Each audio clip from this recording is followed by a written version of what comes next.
So the top of the T is what represents your traditional.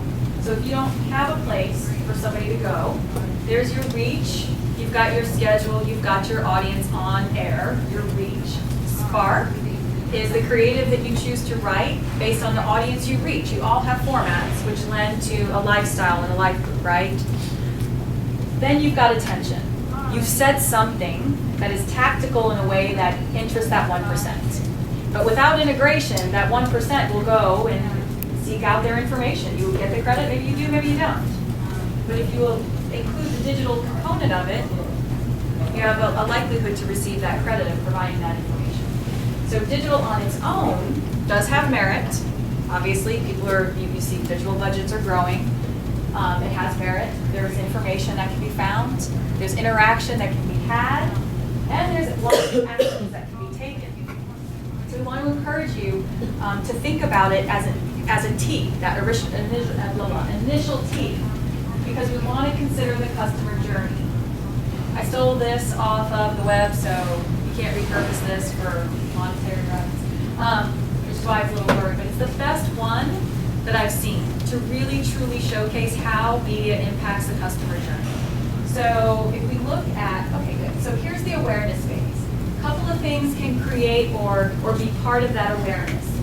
PR, radio, word of mouth. But then sometimes awareness is through online, email, and pay-per-click as well. You see the colors slightly change because we're starting to morph into consideration. And that's where social, reviews, blogs, other forms of media can still come into play in consideration. Direct mail, and then we get into the purchase part of the customer journey, where e-commerce, a store, a brick and mortar store, or a website may come into play, an app even. And then retention.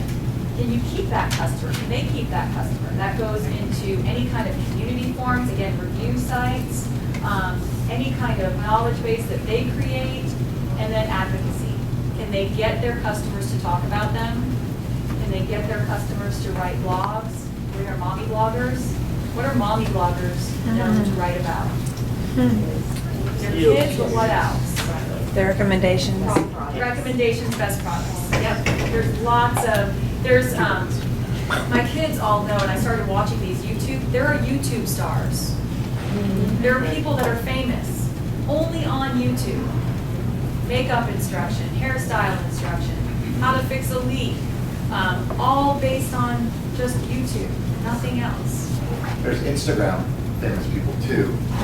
You guys, I have a niece that's 15 years old, and she's a cheerleader, and there are girls that she cheers with. They're called cheerlebrities. Is that a new term? Okay. I never heard of it. Cheerlebrities. These are girls that are anywhere from 13 to 15 years old that have 300, 400,000 followers on Instagram. And businesses, a lot of them now, there's influencer marketing agencies popping up all over. There's a dog on Instagram. Yeah, that has like a gazillion followers. It's me and Pug.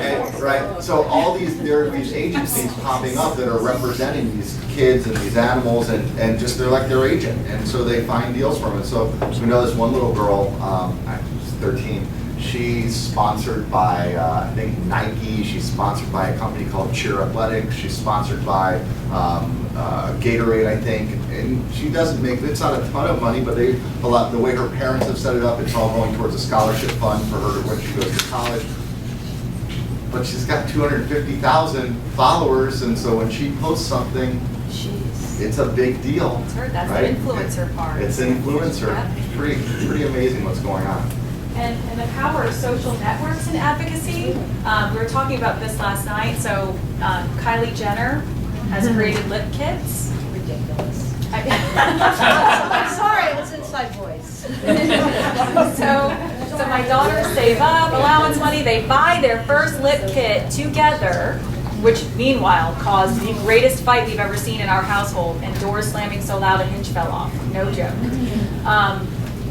They post it on social media. It's the very first thing they want to do is take the little postcard, the box, and the tube of lip gloss or lipstick and put it on social media.